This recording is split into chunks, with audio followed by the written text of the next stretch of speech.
어느 여름날 대학생인 민수는 방학을 맞아 친구들과 함께 산속에 있는 작은 시골 마을로 여행을 떠났다.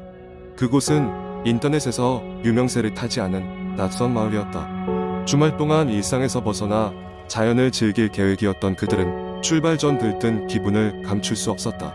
길고 먼 여정을 거쳐 마을에 도착했을 때 해는 이미 산 너머로 넘어가고 있었고, 마을은 한낮에 더운 햇살을 가라앉힌 뒤 참을 수 없이 고요했다. 마을 입구에 들어서자 녹음된 안내 음성이 스피커에서 흘러나왔다. 안전한 여행 되세요. 다소 기묘한 분위기였지만 피곤에 지친 그들은 별다른 의심을 품지 않았다. 마을 중앙에 자리 잡은 유일한 숙박시설에 도착하니 주인 할아버지가 그들을 반갑게 맞이했다. 그러나 그의 눈빛에는 말로 설명할 수 없는 불안감이 서려 있었다. 방으로 안내받은 그들은 곧바로 짐을 풀고 근처를 탐험하기로 했다. 마을은 작고 오래된 건물들로 가득했으며 곳곳에 낡은 표지판들이 녹슬어 가고 있었다. 특별한 볼거리가 없어 보였던 터라 그들은 숙소로 돌아와 저녁을 먹고 일찍 잠자리에 들기로 했다. 하지만 그날 밤 민수는 이상한 꿈을 꾸었다. 꿈속에서 그는 마을 중앙에 설치된 커다란 종을 보았으며 종소리를 따라 걸음을 옮겼다. 종은 점점 더 크게 울렸고 그는 그 소리의 근원을 찾아 걸어가다 잠에서 깼다. 식은땀이 흘렀고 자신의 방이 이상한 싸늘함에 잠식당한 것을 느꼈다. 민수는 그저 꿈이라고 여겼으나 기묘한 불안감이 가시질 않았다. 다음 날 아침 무언가 잘못되었음을 느낀 그는 친구들에게 꿈 이야기를 전했다. 친구들 역시 각자 이상한 꿈을 꾸었다고 말했다. 그들은 꿈속에서 모두 같은 곳 마을 중앙의 종으로 향하고 있었다. 일행 중에는 이 꿈을 우연이라 여기는 사람도 있었고 이를 예사롭지 않게 생각하는 사람도 있었지만 결국 그들은 이내 그 꿈을 묻기로 하고 계획대로 주변 산길을 탐방하기로 했다. 산길은 아름다웠지만 이상하게도 오솔길에는 발길이 멈춰진 흔적이 보였다. 그곳에는 허물어진 집 한 채가 있었고 집 앞에 외롭게 놓인 어린아이의 장난감이 그를 맞이했다. 민수는 다가가 장난감을 집어들이려다 등 뒤에서 무언가 자신을 쳐다보는 듯한 싸늘한 느낌을 받았다. 뒤돌아 보았지만 그곳엔 아무것도 없었다. 친구들에게 그 느낌을 이야기했지만 그저 피곤해서 그렇다며 갓 자고 일어나 할 이야기는 아니라는 반응만 돌아왔다. 점점 이상한 분위기가 그들을 짓누르기 시작했다. 돌아오는 길 마을로 들어서자 때 아닌 우르릉거리는 소리가 하늘을 울렸다. 모두들 하늘을 쳐다보았지만 하늘은 맑고 청명했다. 그 소리는 신호 같았고 모든 것이 무언가 큰일이 일어나기 전에 끝날 것만 같았다. 저녁이 되어서야 주인 할아버지가 그들의 불안을 깨닫고 입을 열었다. 그 종은 신에게 이 마을을 지켜 달라고 올리는 기도였습니다. 하지만 오랜 세월 동안 아무도 그 종소리를 들려줄 사람이 없어져 버렸지요. 거기까지 이야기하던 주인 할아버지는 깊은 한숨을 내쉬었다. 그리고 여러분이 온 이후로 그 종이 다시 울리기 시작했다고 합니다. 그 불길한 말을 들은 뒤 친구들은 서로를 바라보며 불안한 눈빛을 나눴다. 그들은 마을의 역사를 좀 더 알아보기로 결심했다. 마을 회관에 가면 답을 찾을 수 있으리라 여긴 그들은 밤이 깊어진 뒤에도 그곳을 향해 발길을 옮겼다. 회관은 낡고 건물이 흔들릴 듯 위태로워 보였다. 그곳 벽에는 마을의 오래된 사진들과 함께 과거의 기록들이 붙어 있었다.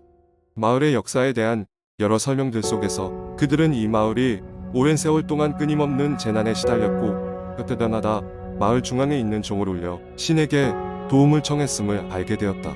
마지막 기록에 따르면 종소리가 더 이상 울리지 않게 된 뒤로 남아있던 주민들마저 연이어 비극적인 사건을 겪고 마을을 떠났다는 사실이 적혀 있었다. 민수와 친구들은 그 대목에서 서로의 얼굴을 확인했다. 다시 마을로 돌아온 뒤 그들은 이상한 꿈을 꾼 이후부터 점점 강해지는 불길한 느낌을 이겨낼 수 없었다. 그들을 마치 땅 밑으로 끌어내리려는 듯한 악몽에 시달렸다. 이튿날 아침 민수는 결심했다. 무엇인가를 정리할 필요가 있어 보였고 자신이 이 마을에 와서부터 경험한 모든 불안감의 원인을 찾기 위해서는 종소리를 울려야 한다고 느꼈다. 친구들과 함께 마을 중앙으로 향했지만 점점 더 큰 불안감이 그들을 감쌌다. 마을 중앙에 도착해 종을 올려다본 순간 갑자기 짙은 구름들이 하늘을 뒤덮고 우박과 강풍이 그들을 휘감았다. 그들은 겁에 질렸지만 민수는 용기를 내서 종의 줄을 움켜잡고 힘껏 당겼다. 그 순간 종소리가 마을 전체를 울리며 기묘한 진동이 땅을 흔들었다. 그 소리는 계속해서 반복되었다. 그와 동시에 기이한 일이 벌어졌다. 그 소리를 듣고 마을에 숨겨져 있던 존재들이 모습을 드러냈다. 그러나 그들은 공격적인 존재가 아닌 마치 이 세상에서 길을 잃은 영혼들처럼 보였다.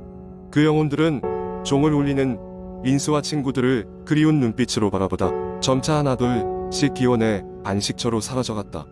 폭풍은 멎고 구름이 걷히며 하늘은 다시 밝아졌다.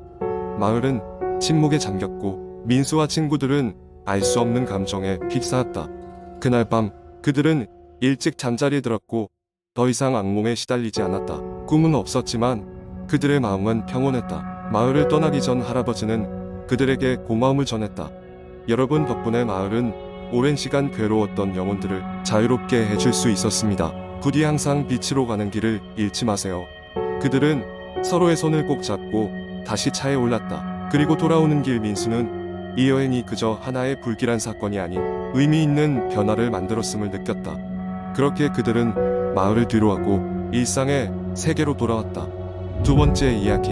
어느 작은 시골 마을에 재영이라는 청년이 있었다.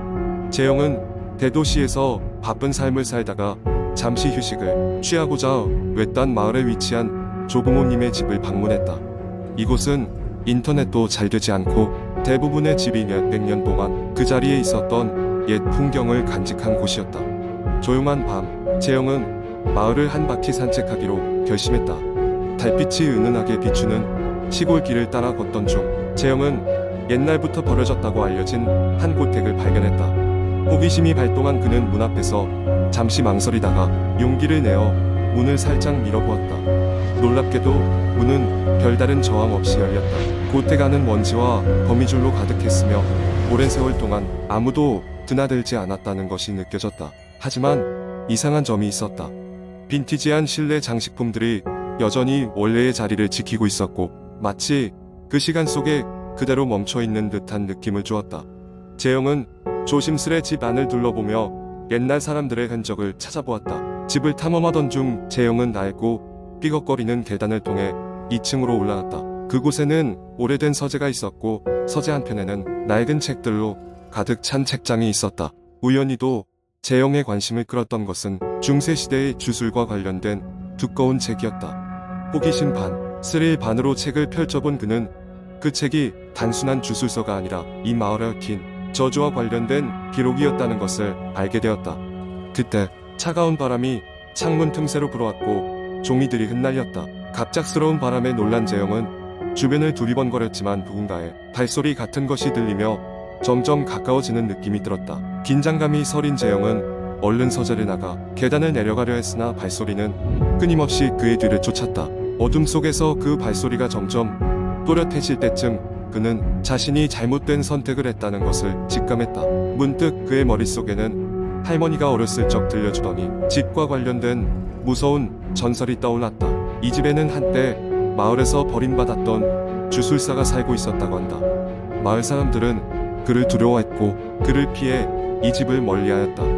어느 날 갑자기 사라진 주술사의 행방은 끝내 알 수 없었지만 그는 마을에 대한 원망으로 가득 차 있었던 것으로 알려졌다. 재영은 필사적으로 계단을 내려와 출구를 향해 달렸다. 문 앞에 다다른 순간 그는 더 이상 참을 수 없다는 듯이 문을 힘껏 열었고 어둠을 뚫고 나와 도망쳤다. 밖은 마치 아무 일도 없었다는 듯 고요했고 마을은 여전히 잠들어 있었다.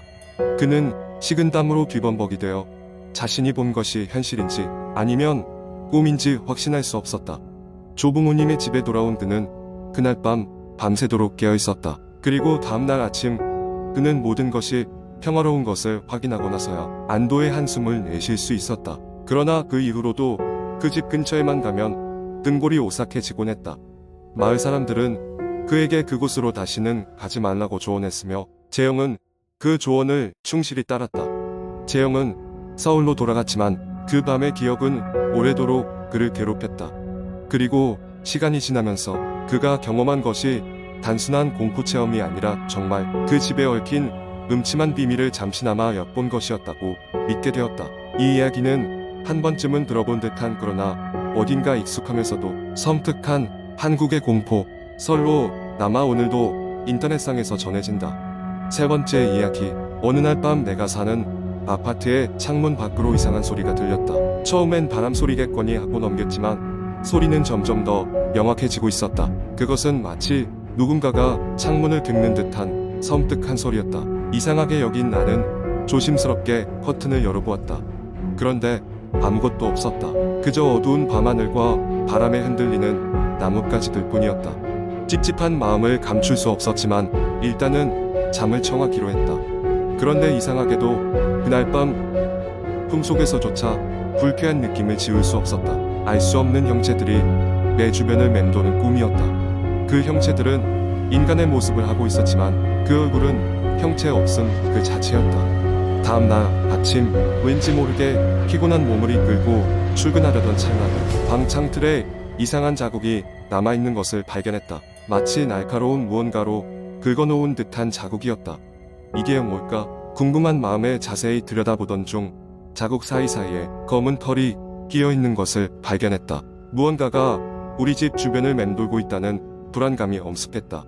퇴근 후 집에 돌아와 보니 문 앞에 알 수 없는 패키지가 놓여 있었다. 발신자는 없고 그냥 내 이름만 적혀 있었다.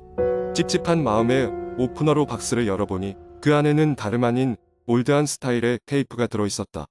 무려 1990년대에 사용하던 비디오 테이프였다. 궁금증에 못 이겨 친구에게 연락해 함께 테이프를 보기로 했다.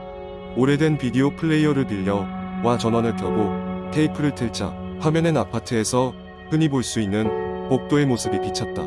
그런데 그 복도가 너무나도 익숙했다. 바로 내가 사는 아파트의 복도였던 것이다. 카메라는 서서히 복도를 따라 걸어갔다. 그 촬영자는 누구인지 알 수 없었지만 마치 나비가 불빛을 따라가듯 자연스럽게 움직였다. 그러다 갑자기 화면이 흔들리며 한 문 앞에서 멈췄다.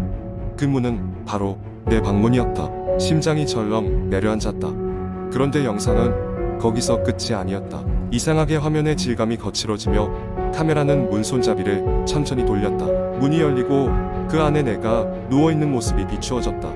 분명 촬영자는 날 알아차리지 못한 것처럼 움직였지만 분명 날 찍고 있었다. 친구와 나는 기겁하며 테이프를 멈췄다. 도대체 누가 이런 짓을 한 걸까? 섬뜩한 기분은 말로 다 표현할 수 없이 소름 끼쳤다. 그날 이후 나는 경찰에 신고하고 당분간 친구 집에서 머물기로 했다.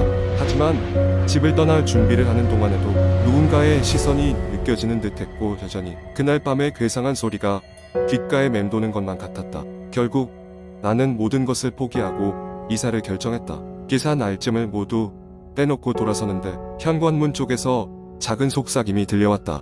어떤 소리인지까지는 분명하지 않았지만 마치 다시 올 거야라는 말을 들은 듯했다. 그 소리는 내 귓가에 오래도록 남아있었다.